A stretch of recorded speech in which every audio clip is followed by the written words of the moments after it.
ನ್ಯೂಸ್ಗೆ ಸ್ವಾಗತ. ನಾನು ಸ್ಮಿತಾ. ಸಿಗ್ನೇಚರ್ ಮೀಡಿಯಾ ಹೌಸ್ ಆಯೋಜಿಸಿದ್ದ ಅಲೋಪತಿ ವಿಭಾಗದಲ್ಲಿ ಕರ್ನಾಟಕ ಹೆಲ್ತ್ ಕೇರ್ ವೈದ್ಯ ವಿಭೂಷಣ ಪ್ರಶಸ್ತಿ 2024 ಗೌರವಕ್ಕೆ ಡಾಕ್ಟರ್ ಪ್ರಶಾಂತ್ ಬಿ ನಿರ್ವಾಣಿರಾವ್ ಭಾಜನರಾಗಿದ್ದಾರೆ. ಅವರು ಜೀರ್ಣಾಂಗ ವ್ಯೂಹದ ಎಂಡೋಸ್ಕೋಪಿ, ಡೈಜೆಸ್ಟಿವ್ ಡಿಸೀಸ್ ಕೇರ್ ಮತ್ತು ಸರ್ಜರಿಯಲ್ಲಿ ಅತ್ಯುತ್ತಮ ವೈದ್ಯರಾಗಿ ಹೊರಹೊಮ್ಮಿದ್ದು ಅವರ ಸಾಧನೆಗೆ ಈ ಪ್ರಶಸ್ತಿ ಲಭಿಸಿದೆ. ಸದಾ ಕಾರ್ಯತತ್ಪರತೆಯಿಂದ ಸಮಾಜಮುಖಿಯಾಗಿ ಕರ್ತವ್ಯ ನಿರ್ವಹಿಸುತ್ತಿರುವ ಡಾಕ್ಟರ್ ಪ್ರಶಾಂತ್ ಪಿ ನಿರ್ವಾಣಿರಾವ್ ಅವರು ನಗರದ ಕೆಆರ್ ಬಡಾವಣೆಯಲ್ಲಿ ಎಂಡೋಸ್ಕೋಪಿ ಕೇಂದ್ರ ತೆರೆದು ಸಮಾಜಕ್ಕೆ ಆರೋಗ್ಯ ರಕ್ಷಣೆ ರೂಪಿಸುವಲ್ಲಿ ಸಕ್ರಿಯರಾಗಿ ತೊಡಗಿಸಿಕೊಂಡಿದ್ದಾರೆ.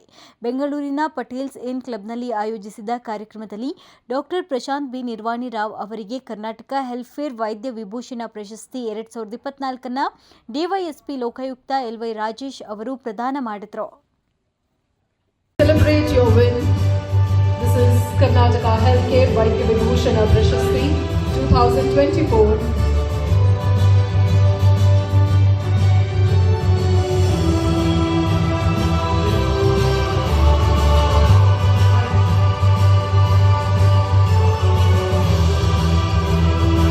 ಪಾವಗಡ ಪಟ್ಟಣದ ಸಾಯಿಬಾಬಾ ದೇವಾಲಯದ ಆವರಣದಲ್ಲಿ ತಾಲೂಕು ವೈಷ್ಣವ ಸಂಘದ ಕ್ಯಾಲೆಂಡರ್ ಬಿಡುಗಡೆ ಮಾಡಲಾಯಿತು.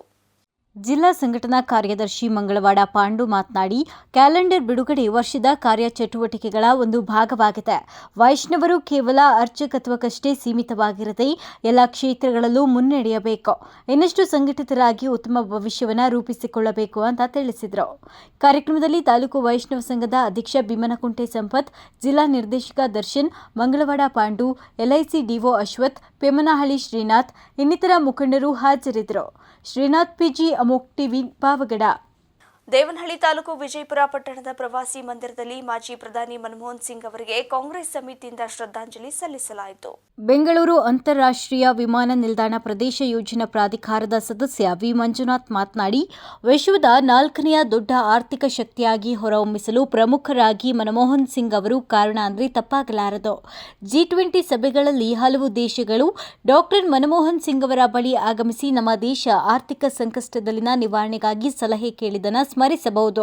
10 ವರ್ಷಗಳ ಸುದೀರ್ಘ ಪ್ರಧಾನಿಗಳಾಗಿ ದೇಶ ಸೇವೆಯನ್ನ ಮಾಡಿದ್ರು. ಬಡ ಕುಟುಂಬದಿಂದ ಬಂದಿರುವ ಇವರು ಕ್ರಾಂತಿಕಾರಿ ಯೋಜನೆಗಳನ್ನು ನೀಡಿದ ಹೆಗ್ಗಳಿಕೆ ಅವರದ್ದಾಗಿದೆ. ಇನ್ನು ಹಲವಾರು ಜನಪರವಾದ ಯೋಜನೆಗಳನ್ನು ತಂದರು ಅಂತ ತಿಳಿಸಿದ್ರು. ಹಿಂದಿನ ಅವರ ದೂರದೃಷ್ಟಿತ್ವ ಇವತ್ತು ಈ ದೇಶವನ್ನ ಇಡೀ ವಿಶ್ವದ 4ನೇ ದೊಡ್ಡ ಆರ್ಥಿಕ ಶಕ್ತಿಯಾಗಿ ಹೊರಹೊಮ್ಮಿಸಿದೆ ಅಂತಂದ್ರೆ ತಪ್ಪಾಗಲಾರದು. ಈ G20 ಸಮ್ಮೇಳನಕ್ಕೆ ಹೋದಾಗ ಇವರು ಮಾತನಾಡ್ಕೊಳ್ತಾ ಇದ್ದಂಥದ್ದು ನಾವು ಹಲವಾರು ಕಡೆ ನೋಡಿದ್ದೇವೆ. 90 ಮತ್ತು 95 ಮತ್ತು 2000 ದಶಕದಲ್ಲಿ ಇವರು ಪ್ರಧಾನಮಂತ್ರಿಗಳಾಗಿ 2004ರಿಂದ 2014ರಲ್ಲಿ ಹೋದಂಥ ಸಂದರ್ಭದಲ್ಲಿ ಯುರೋಪಿನ ಬಹಳಷ್ಟು ರಾಷ್ಟ್ರಗಳು ಹಣದುಬ್ಬರಕ್ಕೆ ಒಳಗಾಗಿ ಆರ್ಥಿಕ ಸಂಕಷ್ಟದಲ್ಲಿದ್ದಾಗ G20 ಸಭೆಗಳಲ್ಲಿ ಪಕ್ಕಕ್ಕೆ ಕರ್ಕೊಂಡೋಗಿ ಇವ್ರು ಸಲಹೆ ಕೇಳ್ತಾ ಇದ್ರಂತೆ, ನಮ್ಮ ದೇಶಕ್ಕೆ ಈ ರೀತಿ ಆರ್ಥಿಕ ಸಂಕಷ್ಟ ಬಂದಿದೆ, ನಾವು ಯಾವ ರೀತಿ ಪಾರಾಗಬೇಕು ಅಂತ.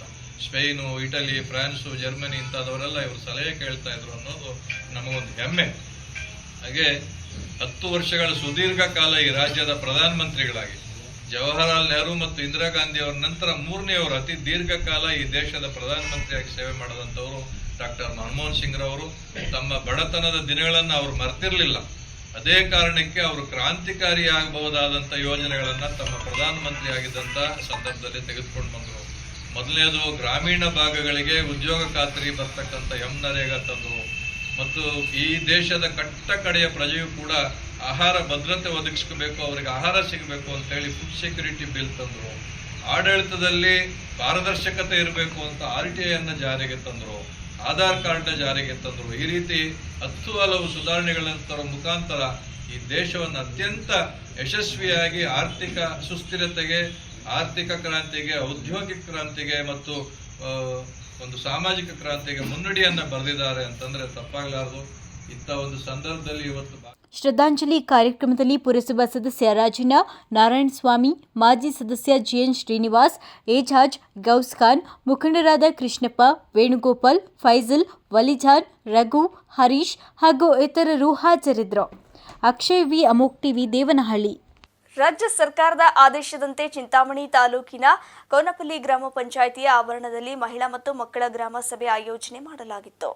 ಮಹಿಳಾ ಮತ್ತು ಮಕ್ಕಳ ಗ್ರಾಮ ಸಭೆಯಲ್ಲಿ ಪಾಲ್ಗೊಂಡಿದ್ದ ಗ್ರಾಮ ಪಂಚಾಯಿತಿ ವ್ಯಾಪ್ತಿಯ ಎಲ್ಲ ಸರ್ಕಾರಿ ಶಾಲೆ ಹಾಗೂ ಖಾಸಗಿ ಶಾಲೆಯ ಮಕ್ಕಳು ಮಾತನಾಡಿ, ನಮಗೆ ಸುಸಜ್ಜಿತವಾದ ಶಾಲಾ ಕಟ್ಟಡ, ಶೌಚಾಲಯ, ನೀರಿನ ಸೌಲಭ್ಯ, ಆಟದ ಮೈದಾನ ಕಲ್ಪಿಸುವಂತೆ ಕೋರಿದ್ರು. ಇನ್ನು ಗ್ರಾಮಗಳಲ್ಲಿ ಅಕ್ರಮ ಮದ್ಯ ಮಾರಾಟ, ದೇವಸ್ಥಾನಗಳಲ್ಲಿ ಹುಂಡಿ ಕಳ್ಳತನ, ಶಾಲೆಗಳಲ್ಲಿ ರಾತ್ರಿ ವೇಳೆ ಪುಂಡರು ಮದ್ಯಪಾನ, ಧೂಮಪಾನ ಮಾಡಿ ಶಾಲೆಯ ಆವರಣವನ್ನು ಹಾಳು ಮಾಡುತ್ತಿದ್ದಾರೆ ಹಾಗೂ ಚರಂಡಿ ಸ್ವಚ್ಛತೆಗಳ ಬಗ್ಗೆ ವಿವರಿಸಿ ಗ್ರಾಮಗಳಲ್ಲಿನ ಗ್ರಾಮಸ್ಥರಿಗೆ ಮೂಲಭೂತ ಸೌಲಭ್ಯಗಳನ್ನು ಕಲ್ಪಿಸುವಂತೆ ಹೇಳಿದರು. ನಮ್ಮ ಶಾಲೆಯಲ್ಲಿ ಮುಖ್ಯ ಶಿಕ್ಷಕರು ಹಾಗೂ 3 ಜನ ಸಹ ಶಿಕ್ಷಕರು ಕಾರ್ಯನಿರ್ವಹಿಸುತ್ತಿದ್ದಾರೆ.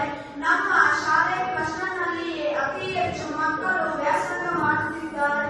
ಆದರೆ ನಮಗೆ ಪಾಠ ಪ್ರವಚನಗಳು ಸರಿಯಾಗಿ ಸುಸೂತ್ರವಾಗಿ ನಡೆಸಲು ಸಾಕಷ್ಟು ಕೊಠಡಿಗಳ ಸಮಸ್ಯೆ ಇದೆ. ನಮ್ಮ ಶಾಲೆಗೆ 2 ಕೊಠಡಿಗಳ ಸಮಸ್ಯೆ ಇದೆ ಹಾಗೂ ಅಡುಗೆ ಕೋಣೆ ಅತಿಯಾಗಿ ಸೋರುವುದರಿಂದ ಆಹಾರ ಧಾನ್ಯಗಳು ಹಾಳಾಗುತ್ತಿವೆ. ಮಕ್ಕಳಿಗೆ ಗುರುತು ಹಾಗೂ ಪಾಠೋಪಕರಣಗಳು ಒದಗಿಸಿಕೊಡಬೇಕು ನಮ್ಮಲ್ಲಿ ವಿನಂತಿ. ಅವಕಾಶ ಸಿಗುವ ಆ ಶಾಲೆ ಮಕ್ಕಳನ್ನು ಮಾತಾಡಿ ಇನ್ನು ಸಭೆಯ ಅಧ್ಯಕ್ಷತೆ ವಹಿಸಿ ಮಾತನಾಡಿದ ಗ್ರಾಮಾಂತರ ಟ್ರಸ್ಟ್ನ ಅಧ್ಯಕ್ಷರಾದ ಉಷಾ ಎಸ್ ಶೆಟ್ಟಿ, ಮಕ್ಕಳ ಹಕ್ಕುಗಳ ರಕ್ಷಣೆ ನಮ್ಮೆಲ್ಲರ ಹೊಣೆ. ಸ್ವಾತಂತ್ರ್ಯದ ಹಕ್ಕು, ಶಿಕ್ಷಣದ ಹಕ್ಕು, ಸಂವಿಧಾನದ ಹಕ್ಕು ಹೀಗೆಂದು ಎಲ್ಲ ಮಕ್ಕಳಿಗೆ ಅರಿವು ಮೂಡಿಸಿದ್ದಲ್ಲದೆ ಹೆಣ್ಣು ಮಕ್ಕಳು ಬಹಳಷ್ಟು ಜಾಗೃತರಾಗಿರಬೇಕು. ಇತ್ತೀಚಿನ ದಿನಗಳಲ್ಲಿ ಮಹಿಳಾ ಮತ್ತು ಮಕ್ಕಳ ಮೇಲಿನ ದೌರ್ಜನ್ಯಗಳು ಹೆಚ್ಚಾಗುತ್ತಿದ್ದು, ಹೆಣ್ಣು ಮಕ್ಕಳು ಸ್ವಯಂ ರಕ್ಷಣೆಗೆ ಮುಂದಾಗಬೇಕು. ಅಪ್ರಾಪ್ತ ಶಾಲೆಯ ಮಕ್ಕಳು ಡ್ರಗ್ಸ್ ಮತ್ತು ಇನ್ನಿತರೆ ಚಟುವಟಿಕೆಗಳನ್ನು ಮಾಡುವಾಗ ಇಂಥದ್ದು ಕಂಡು ಬಂದಲ್ಲಿ ತಾಲೂಕು ಮತ್ತು ಜಿಲ್ಲಾ ಮಟ್ಟದ ಮಕ್ಕಳ ರಕ್ಷಣಾ ಘಟಕಕ್ಕೆ ತಿಳಿಸಬೇಕು ಅಂತ ಅರಿವು ಮೂಡಿಸಿದ್ರು. ಮಕ್ಕಳಿಗೆ ಏರ್ಸ್ಕೊಡಿ. ಮೊದಲನೇ ಹಕ್ಕು ಸಂವಿಧಾನದಿಂದ ಈ ದೇಶದಲ್ಲಿ ಎಲ್ಲ ಮಕ್ಕಳಿಗೆ ಸಿಕ್ಕಿರೋದು ಬದಲು ಹಕ್ಕು. ನಿಮಗೆ ಹುಟ್ಟಿದ ನಂತರ ಬದಲಿಗೆ ಹಕ್ಕು.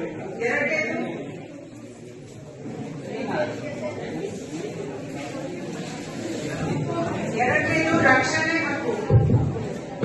ರಕ್ಷಣೆ ಹಕ್ಕು. ನೀವು ಹುಟ್ಟಿದ ನಂತರ ಸುತ್ತಮುತ್ತ ಇರುವ ನಿಮ್ಮ ಸಮಾಜ ನಿಮಗೆ ರಕ್ಷಣೆ ಕೊಡಬೇಕು. ನಿಮ್ಮ ಪೋಷಕರು, ಟೀಚರ್ಸ್, ಅಂಗನವಾಡಿನವರು, ಆಶಾ ಕಾರ್ಯಕರ್ತರು ಎಲ್ಲರಿಗೆ ರಕ್ಷಣೆ ಕೊಡಬೇಕು. ಆರೋಗ್ಯ ಮತ್ತೆ ಸುರಕ್ಷತೆ, ಅದು ರಕ್ಷಣೆ ಹಕ್ಕು. ಮೂರನೇದೇನಿದೆ, ನಿಮಗೆ ಅಭಿವೃದ್ಧಿ ಹಕ್ಕು. ಮೂರನೇದು ಅಭಿವೃದ್ಧಿ ಹಕ್ಕು. ಅಭಿವೃದ್ಧಿ ಇದ್ರೆ ಹೇಗೆ ಅಭಿವೃದ್ಧಿ ಆಗ್ತೀರ? ಶಾಲೆಗೆ ಬಂದು ಅಭಿವೃದ್ಧಿ ಆಗುತ್ತಾನೆಂದು ಹೇಳಿ, ಯೋಚನೆ ಮಾಡಿ. ಶಾಲೆಗೆ ಬಂದ್ರೆ, ಅಂಗನವಾಡಿಗೆ ಬಂದ್ರೆ ನಿಮ್ ದೊಡ್ಡವರಾಗುವಾಗ ಓದ್ತೀರಾ, ಪಾಠ ಕಲಿತೀರಾ. ನಾಲ್ಕನೇ ಹಕ್ಕು ಇವತ್ತು ನೀವು ಹೇಳಿ. ಹಕ್ಕು, ಶಿಕ್ಷಣದ ಹಕ್ಕು, ವಿನೋದ ಹಕ್ಕು,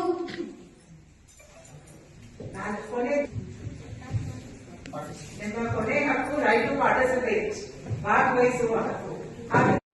ಇನ್ನು ಕರ ವಸೂಲಿಗಾರರಾಗಿ ಕೆಲಸ ನಿರ್ವಹಿಸಿ ಕಾರ್ಯದರ್ಶಿಯಾಗಿ ಮುಂಬಡ್ತಿ ಹೊಂದಿದ್ದ ನಾಗರಾಜ್ ಅವರಿಗೆ ಬೀಳ್ಕೊಡುಗೆ ಸಮಾರಂಭವನ್ನು ಹಮ್ಮಿಕೊಳ್ಳಲಾಗಿತ್ತು. ನಿಮ್ಮ ಸಮಸ್ಯೆಗಳು ಏನೇ ಇರಲಿ ಗ್ರಾಮ ಪಂಚಾಯಿತಿ ವತಿಯಿಂದ ಬರುವ ಎಲ್ಲ ಸೌಲಭ್ಯಗಳನ್ನು ಒದಗಿಸುತ್ತೇವೆ ಎಂದು ಮಹಿಳಾ ಮತ್ತು ಮಕ್ಕಳ ಗ್ರಾಮ ಸಭೆಯಲ್ಲಿ ಆಶ್ವಾಸನೆ ನೀಡಲಾಯಿತು. ಇನ್ನು ಪಂಚಾಯಿತಿ ಅಧ್ಯಕ್ಷೆ ಮಮತಾ, ಕ್ಷೇತ್ರ ಶಿಕ್ಷಣಾಧಿಕಾರಿ ಉಮಾ, ಅಭಿವೃದ್ಧಿ ಅಧಿಕಾರಿ ಯಾಸ್ಮಿನ್ ತಾಜ್, ಕಾರ್ಯದರ್ಶಿ ಚಲಪತಿ, ಸರ್ಕಾರಿ ಶಾಲೆ ಮತ್ತು ಖಾಸಗಿ ಶಾಲೆಯ ನೂರಾರು ಮಕ್ಕಳು, ಗ್ರಾಮಸ್ಥರು ಹಾಜರಿದ್ದರು. ವೆಂಕಟಚಲಪತಿ, ಅಮೋಕ್ ಟಿವಿ, ಚಿಂತಾಮಣಿ ಗ್ರಾಮ ಪಂಚಾಯಿತಿಯಲ್ಲಿ ಅಕ್ರಮಗಳು ನಡೆಯುತ್ತಿವೆ ಎಂದು ಅಪಪ್ರಚಾರ ಮಾಡಿ ಪಂಚಾಯಿತಿ ಹೆಸರು ಕೆಡಿಸಿ ಪ್ರತಿಭಟನೆ ಮಾಡಲು ಮುಂದಾದ ಅಂಕಾಲಮಡುಗು ಭಾಸ್ಕರ್ ರೆಡ್ಡಿ ಮಾಡುತ್ತಿರುವ ಆರೋಪಗಳು ಸತ್ಯಕ್ಕೆ ದೂರವಾದದ್ದು. ಹೀಗೆಂದು ಮಾಜಿ ಗ್ರಾಮ ಪಂಚಾಯಿತಿ ಅಧ್ಯಕ್ಷ ಕೆವಿ ಬೈರೆಡ್ಡಿ ತಿಳಿಸಿದ್ದಾರೆ. ಚಿಂತಾಮಣಿ ತಾಲೂಕಿನ ಮುಂಗಾನಹಳ್ಳಿ ಹೋಬಳಿಯ ಕಡದನಮರಿ ಗ್ರಾಮ ಪಂಚಾಯಿತಿ ಎದುರುಗಡೆ ಮಾಧ್ಯಮದವರೊಂದಿಗೆ ಮಾತನಾಡಿದ ಅವರು, ಭಾಸ್ಕರ್ ರೆಡ್ಡಿ ಪಂಚಾಯಿತಿ ಎದುರುಗಡೆ ಪ್ರತಿಭಟನೆ ಮಾಡುತ್ತೇನೆ ಎಂದು ಸುಳ್ಳು ಪ್ರಚಾರ ಮಾಡಿಕೊಂಡಿದ್ದಾನೆ. ಆದರೆ ಪಂಚಾಯಿತಿ ಎದುರುಗಡೆ ಯಾವುದೇ ಪ್ರತಿಭಟನೆ ಇಂದು ನಡೆದಿಲ್ಲ ಅಂತ ಹೇಳಿದ ಅವರು, ಪಂಚಾಯಿತಿಯಲ್ಲಿ ಕೆಲಸ ನಿರ್ವಹಿಸುವ ಅಧಿಕಾರಿಗಳು ಸಾರ್ವಜನಿಕರ ಕೆಲಸಕ್ಕಾಗಿ ಯಾರಿಂದಲೂ ಸಹ 1 ರೂಪಾಯಿ ಸಹ ಲಂಚ ಪಡೆದಿಲ್ಲ. ಲಂಚ ಪಡೆದಿರುವ ಬಗ್ಗೆ ಸಾಬೀತುಪಡಿಸಲಿ. ಪಂಚಾಯಿತಿಯಲ್ಲಿ ದಲ್ಲಾಳಿಗಳು ಇರುವುದನ್ನು ತೋರಿಸಲಿ. ಅವರ ವಿರುದ್ಧ ನಾನೇ ಖುದ್ದು ಮೇಲಾಧಿಕಾರಿಗಳಿಗೆ ದೂರು ನೀಡುತ್ತೇನೆ ಅಂತ ವಿವರಿಸಿದ್ರು. ಬಿಡಬ್ಲ್ಯೂ ರೋಡ್ ಒತ್ತುವರಿ ಮಾಡಿಕೊಂಡಿದ್ದಾನೆ ಭಾಸ್ಕರ್ ಅಂತ ಅವನು. ಮತ್ತೆ ಒಂದು ನಮ್ಮ ಸಂಕ್ರಾಂತಿಗೆ ಹಬ್ಬ ಮಾಡ್ತೀವಿ, ಅದು ಕಾಟಮರಾಯನ ಗುಡಿ ಅಂತೀವಿ, ಅದನ್ನು ಕೆಡವು ಬಿಟ್ಟು ಹಾಲ್ ಮಾಡಿ ಗುಡಿ ಬಿಚ್ಚಿಬಿಟ್ಟು ಜಾಗ ಅಕ್ಕೋರ್ ಮಾಡಕ್ಕೆ ಆ ತರ ಮಾಡಿ ಅಲಸಲದ ಆರೋಪಗಳೆಲ್ಲ ಬೇರೆ ಊರ್ದವ್ರ ಮೇಲೆ ಹಾಕ್ತಾನೆ. ಮನೆ ದೇವಸ್ಥಾನ ಪಕ್ಕದಲ್ಲಿ ಒಬ್ಬ ಮನೆ ಅವ್ರ ತಾತ ಮಾರ್ಬಿಟ್ಟಿದ್ದಾರೆ. ಇದು ಕಲ್ಯಾಣಿ ಅವ್ರ ಜಾಗ ಕೊಟ್ಟಿರೋರ್ಗೆ ಜಾಗದಲ್ಲೇ ಇರುವುದು. ಅದನ್ನು ಬೇರೆ ಅವ್ರ ಮೇಲೆ ಅಪರಾಧನೆ ಮಾಡ್ತಾರೆ ಅವರು. ಮತ್ತೆ ಹೇಳ್ತಾನೆ ಆ ಊರಿಗೆ ಹಾಲನ್ ಡೈರಿ ನಾನು ಅಧ್ಯಕ್ಷರಾಗಿದ್ದಾಗ ಆ ಊರಿನ ಗ್ರಾಮಸ್ಥರೆಲ್ಲ ಒಂದು ಅರ್ಜಿ ಕೊಟ್ಟಿದ್ರು.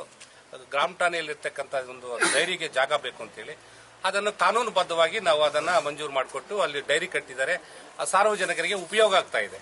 ಅವ್ರು ಯಾರು ಏನು ಈ ರೀತಿ ತೊಂದರೆ ಆಗಿದೆ ಅಂತ ಹೇಳಿ ಗ್ರಾಮದಲ್ಲಿ ಪರಿಶಿಷ್ಟ ಜಾತಿ ಮತ್ತು ಪರಿಶಿಷ್ಟ ಪಂಗಡದ ಜನಾಂಗದ ಮೇಲೆ ಗಲಾಟೆ ಮಾಡುತ್ತಿದ್ದೇವೆ ಎಂದು ಶಾಂತಿ ಸುವ್ಯವಸ್ಥೆಗೆ ಧಕ್ಕೆ ತರುವಂತಹ ಮಾತುಗಳು ಹೇಳಿ ಗ್ರಾಮದಲ್ಲಿ ಅಶಾಂತಿ ಉಂಟು ಮಾಡುತ್ತಿದ್ದಾನೆ ಹಾಗೂ ಗ್ರಾಮ ಪಂಚಾಯಿತಿ ವ್ಯವಸ್ಥೆಯನ್ನು ಹಾಳು ಮಾಡಲು ಭಾಸ್ಕರ್ ರೆಡ್ಡಿ ಚಿಕ್ಕಬಳ್ಳಾಪುರ ಜಿಲ್ಲೆಯಲ್ಲಿ ಹೋಗಿ ಪತ್ರಿಕಾಗೋಷ್ಠಿಗಳು ಮಾಡುವುದು ಮತ್ತು ಈ ಕೂಡಲೇ ನಿಲ್ಲಿಸಬೇಕು. ಇನ್ನು ಯಾವುದೇ ಪತ್ರಿಕಾಗೋಷ್ಠಿ ನಡೆಸಬೇಕಾದರೆ ದಾಖಲೆಗಳ ಸಮೇತ ನಡೆಸಲಿ ಅಂತ ದೂರಿದರು. ವೆಂಕಟಚಲಪತಿ, ಅಮೋಘ್ ಟಿವಿ, ಚಿಂತಾಮಣಿ. ಇದಿಷ್ಟು ಸುದ್ದಿಗಳು. ನೋಡ್ತಾ ಇರಿ ಅಮೋಘ್ ಟಿವಿ, ಎಂದೆಂದಿಗೂ ನಿಮ್ಮೊಂದಿಗೆ.